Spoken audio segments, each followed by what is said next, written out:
देश का सबसे अच्छा स्कूल एजुकेशन सिस्टम बिहार में बनना चाहिए, ये हम लोग का लक्ष्य है।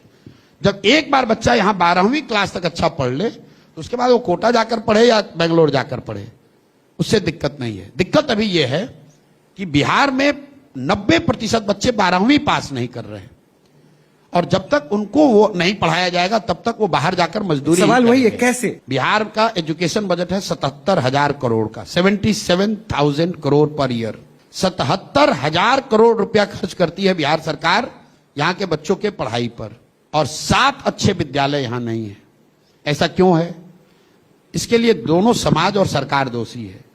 पिछले 2-3 दशकों में, खासकर नीतीश जी के आने के बाद, एक ऐसी सोच बन गई कि जो शिक्षण संस्थान है, समता मूलक शिक्षा नीति बनाने के नाम पर इन्होंने हर गांव हर मोहल्ले में स्कूल खोल दिए।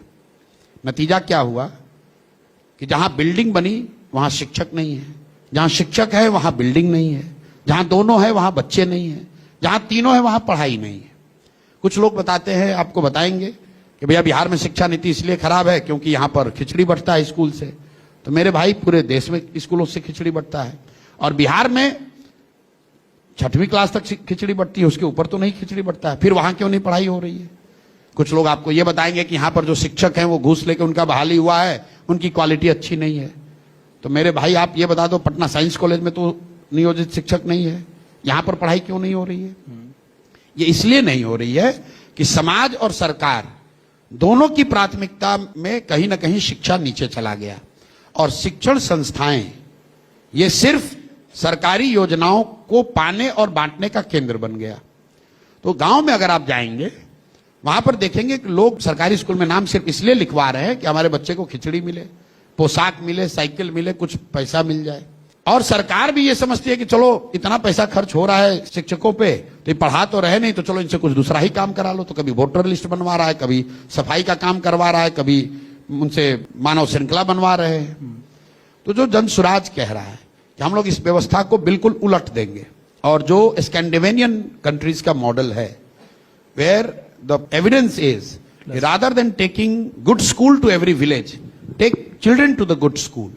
और हम लोगों ने पूरे बिहार का अध्ययन किया और यह देखा कि अगर आज जो प्रखंडों की संख्या है 550, जो बढ़कर 800 होनी चाहिए एडमिनिस्ट्रेटिवली, क्योंकि नीतीश कुमार ने उस प्रखंड और जिला की संख्या बढ़ाई नहीं है तो दिक्कत है, लेकिन अगर आज की संख्या भी मान लें तो हर प्रखंड में आप 10 विद्यालय आपको चाहिए, ताकि हर गांव से बच्चा 20 मिनट के अंदर उस स्कूल में पहुंच सके। तो हम लोग ये कह रहे हैं कि जन सुराज आने वाले 10 वर्षों में हर प्रखंड में 5 से 10 ऐसे विद्यालय बनाएगा जो विश्व स्तरीय विद्यालय होंगे, और बच्चों को स्कूल बस की सुविधा दी जाएगी ताकि वो उस विद्यालय में पहुंच सके। मैं 10 वर्ष क्यों कह रहा हूं? क्योंकि हम राजद नहीं है, क्योंकि मैं तेजस्वी यादव नहीं हूं।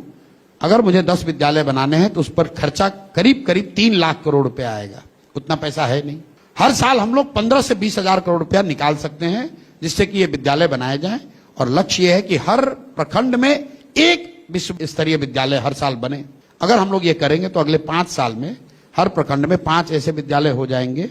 और जो मैपिंग, जियो स्पेटियल मैपिंग हमने कराई है, हमने ये देखा कि अगर 5 विद्यालय भी बन जाए तो 20 से 25 मिनट में हर गांव से बच्चे को वहां पहुंचाया जा सकता है। अब जितने दिन में ये स्कूल और व्यवस्था बनेगी, बाकी बच्चे क्या करेंगे? उसके लिए जनसुराज ने कहा कि जब तक आपके गांव की स्कूल की व्यवस्था नहीं सुधरती है, आप अपने बच्चे को प्राइवेट स्कूल में भेजिए, उसका फीस हम लोग भरेंगे। कुछ लोग बहुत उत्साहित होकर बोले कि अरे इससे तो सब लड़का चला जाएगा, प्राइवेट स्कूल में कहां से पैसा आएगा? बिल्कुल गलत बात।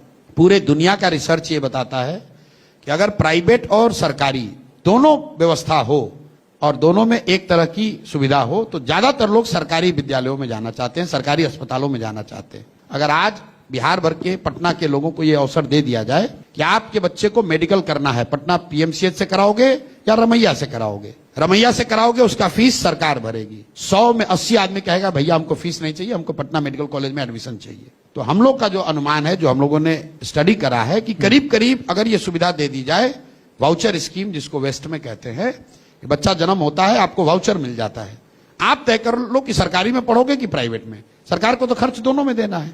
ये आप लोगों का, ये सामान्य पब्लिक का भ्रम है कि सरकारी स्कूल फ्री है। बिहार में प्रति छात्र स्कूल एजुकेशन के लिए बिहार सरकार 864 रुपया प्रति माह खर्च कर रही है, और उसी गांव में जो प्राइवेट स्कूल है वो 400 रुपया 500 रुपया फीस ले रहा है। तो हम लोग की सोच ये है कि 1/3 बच्चे हम लोग प्राइवेट में शिफ्ट करेंगे और कोशिश होगी कि अगले 5 साल में कम से कम 5 अच्छे विद्यालय बने। इतना तो गारंटी है कि अगले 5 साल में बिहार की जो स्कूली शिक्षा व्यवस्था होगी वो देश में सबसे बेहतर होगी, ये तो एकदम गारंटी।